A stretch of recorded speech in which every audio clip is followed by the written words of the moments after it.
Hello everybody, I'm Conquering History Games and welcome back to part 20 of my Hearts of Iron 4 Barrad Directory campaign here in Equestria at War. And this may very well be the finale. I could kind of keep training these guys up, but I really just think that now that the Federation has been united, every day that goes by is only going to make them stronger. So, let's see, we just need to wait a couple of weeks here for the my equipment to be all, queued up. And besides that, I think we're as ready as we reasonably can be. I think this is really good that my second army of command clocks here, it's showing that they are superior forces, but I'm seeing artillery, both line and support. I'm seeing engineers. I'm seeing anti-air, which, on the one hand, I don't really have an air force, but on the other hand, anti-air is just so good. Like, does anybody even make anti-tank anymore? I personally can't remember the last time I did. I think that the my personal moment of awakening where I realized, oh no, anti-air is just plain old better than anti-tank in pretty much every way, every practical way, was years ago when I got the advanced copy of the from Paradox. Thanks again to them. Sorry about that squeaking. From them of the, I forgot the name of it, Death or Dishonor. And I played the Czech Republic, and I decided to go with anti-air in my divisions instead of anti-tank, because that way I would be able to pierce the tanks, and it would be able to, help with my inferior air force and other things like that. And yeah, it obviously really worked out. I think at one point I was killing like 100 Germans to 1, something like that. And yeah, I got that Munich achievement off of it, or whatever it was called. So yeah, I was pretty darn happy with that one. More factories do stuff. I don't know. Maybe we should just get infrastructure going or something. But I think we're just gonna go ahead and do this now. June 6th, 1016. We declare war on the River Federation. The leader of the River Coalition will not capitulate unless every other member has capitulated. Yeah, so we knew that. That's been a thing. Oh, they've got a bunch of volunteers they've been sending all around the world. Isn't that sweet? Well, they're going to come home now. Let's try initially to do a push on this front. See, I'm getting a mixture of the red and the blue. Excuse me, the red and the green. Let's verify where Leopold is. Yeah, he's right here. We're just going to try to send him screaming right up the center of what was once Ponadia. I'll probably still refer to them by their former states. Let's try to cut off the peninsula here. Their little version of Baja California. Okay. Very, very nice. Looking at initial casualties. Oh my gosh, yeah. Over 100 to 1. And that was with those initial red bubbles. Yeah, there's a couple of reasons that this could be happening, but I'd be willing to bet that a part of it is the AI has not been able to reorganize their forces, because that's kind of the biggest pain in the ass when you unite the River Federation, is you got to reorganize all the divisions. I usually just turn them all into infantry or something, like kind of create a universal unit and not worry too much about all the templates, but I don't know if the AI is able to comprehend doing something like that. Alright, any chance we can push across here? I didn't think so, but whatever. Alright, we're starting to run into some supply issues. They are, I meant. Oh, and that's it! We took the capital on the secondary front we were pushing in. And yeah, this is exactly what I was hoping was happening. They're pushing into Farbrook. Now, this is not going to last forever. Eventually, they're going to run out of land and then go, oh, we probably should head south toward their course. But this is exactly what I hoped that the AI would do. And frankly, like, it's not the worst play in the world. Like, you just like, oh, get the free stuff, but the brutal street fighting in the federal capital of the River Republic has come to an end in the early hours of the morning. Despite blowing many of the city's famed bridges, the defenders were unable to stop Barradian troops from crossing the Gold and Green Rivers. After fighting for every street and house, the defenders were pushed back to the old citadel on Green Hill and running out of supplies. The federal commander ordered a breakout of the city under the cover of night and thick fog, taking as many civilians as they could with them. However, they were spotted and came under heavy fire. The last defenders fought until the end to protect the retreating civilians. Gosh, and just imagine how much stronger I could be if I'd been able to come down here to like Perpetuum Mobilum. Get that clockwork industry. I could have had so much more, so much sooner. It would have maybe just cost me a few months earlier in the game, but I don't know. You can't get caught too much up in the counterfactuals, because on the other hand, what if I had not been able to establish myself under Leopold that early, and then maybe the zebras would have attacked me or somebody else, and then I wouldn't have had any army at all. So it's a difficult balance.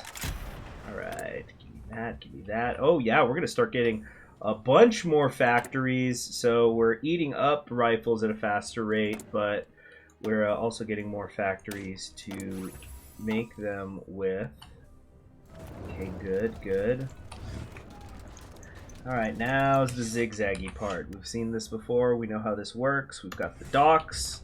Wait, do we have this dock? No, that's not a dock. Yeah, okay, yeah, cool, cool. So we have control of the docks. These divisions down here are going to start to starve.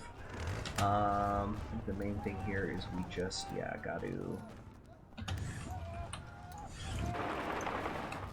be careful. Leopold's org is a little low, a little lower than I would like.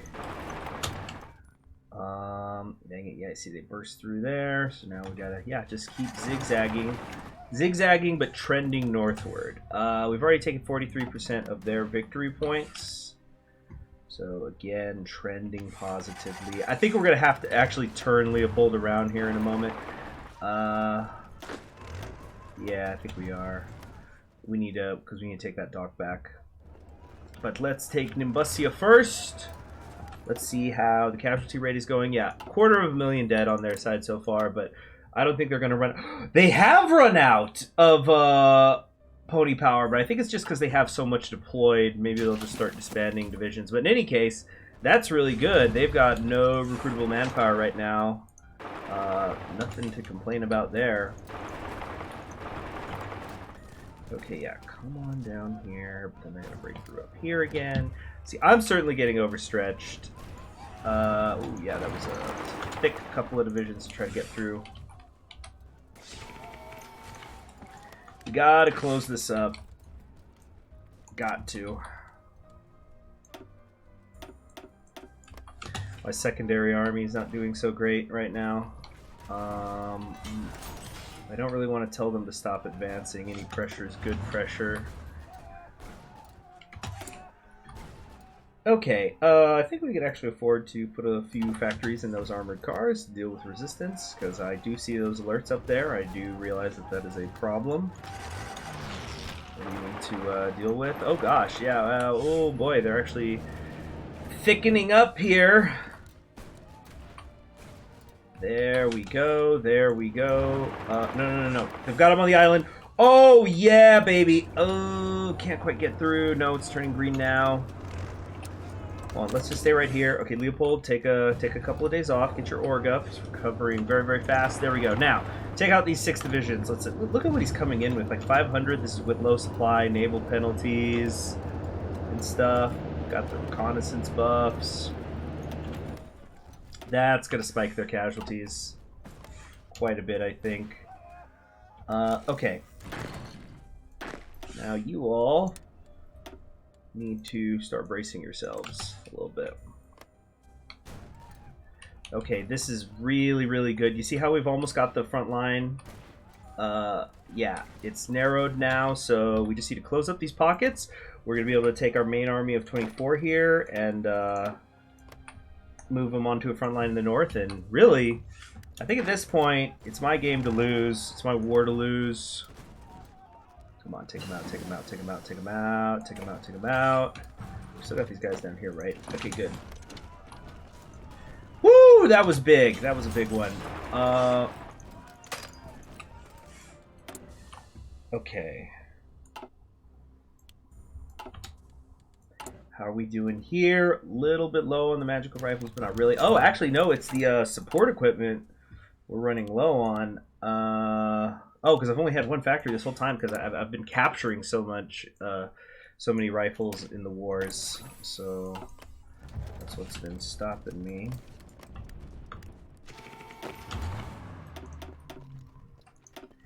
There we go. Once this pocket's gone. Come on. Take out that pocket. Take it out. Take it out. Take it out. Nice! Okay.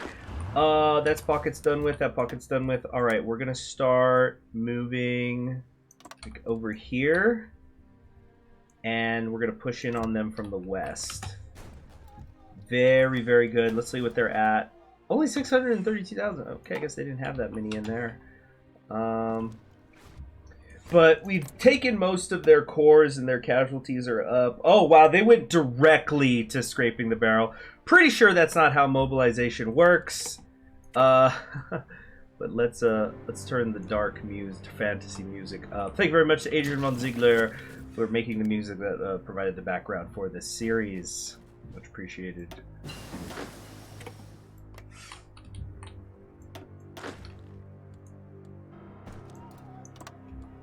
Alright, let's do a push. Yeah, so they're probably also out of equipment. They don't have their factories. I'm sure that that's the bigger problem right now for them. The visions are not ready. Okay. Now we push from the west. Yeah, this is very, very good. Oh, do y'all not have a dock here? Are you running out of supplies?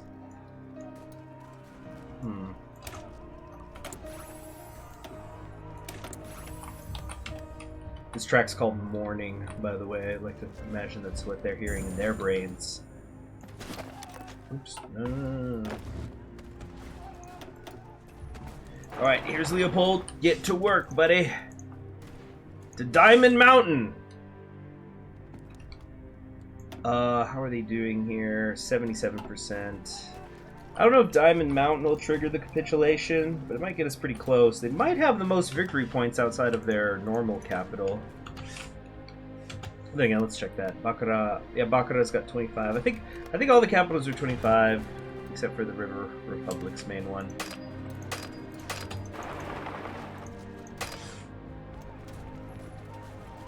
Very good, very good. Very good indeed. 90%, yeah. I think Bakara will wrap it up for us.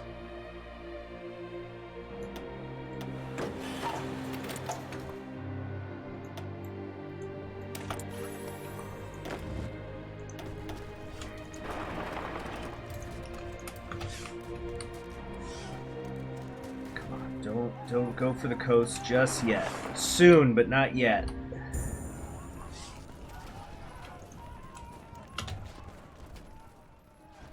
Soon.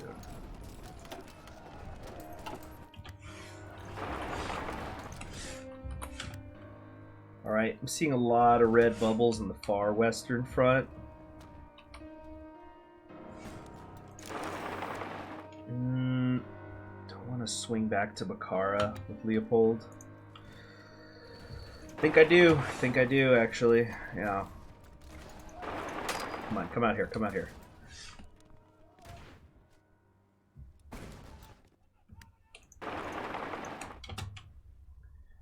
Yeah, just Leopold's invincibility, just that he moves at will, that I could know. That's it. Yeah, we got Bakara, we got Diamond. We took every capital of theirs, so it's gonna end right now. Over 250,000. Look at all this stuff. I like how they also break it down. They let you know we're gonna get 36 Republica L7 fighters. We're gonna get 19 Navy bombers, 116 civilian trains. That's confusing. I'm sure all the other civilian trains that are running around. You know, 18 early MK-1 fighters. Everything's accounted for. River Federation. Leopold Schelmer has announced that the cowardly federal nation could no longer withstand the pressure from the overwhelming presence of Barradian forces throughout the country. The federal government chose to flee the country and has gone into exile. Their main forces have capitulated, and the Barrad Directory is now in control of their home area. Though the war against what remains of the East Griffonia Treaty Organization continues elsewhere, this is still a great victory for the Barrad Directory. What? East Griffonia? What? Who else am I at war with? Nobody. Okay, yeah, there's just resistance, but that is that. I think we can put a cap on it. nobody's gonna come out here. Like, I could take Wingbardy and whatnot, but at this point, like, probably for a while now, we've been blobbing for the sake of blobbing. I think the point here of this campaign was really to show the incredible power of Leopold in this campaign. So yeah, behold all of this land that can now be used for his experiments, as he is, that he can, you know, and as the mechanical demigod, he is not going to die. He has left his weak flesh behind, and this will be his eternally. Especially as his clockworks only go stronger, and a much better place to live than the hellware that is the Changing Lands. And also, the track that we're listening to now is called A Withered Realm. Very, very fitting as nature withers, and you know, the shining cities and robots of the Barrad directory, the mechanical subjects rise. We said we'd build cities in a day, that men would cower at the sight, that we would build towers to the heavens, that griffons were not built for such a height. And we didn't just become heroes, we built heroes. And on that note, let us bid adieu to Leopold. And thank you, everybody who stuck around to watch this entire series. You know, always check my community tab. I'm usually voting on, have voting going on for what's the next series that we're going to go into. Next one I do not think will be Equestria at War. I think I've done a few of those recently. So I think we're going to be voting on if it'll be New Order or Kaiser Redo or something. Anyway, thanks for joining me. Consider becoming a YouTube member. You know, if you like checking out live streams and stuff, it's one of the best ways to support the channel. And if nothing else, drop a like. I'm Conquering History Games, and you all have yourselves a wonderful day.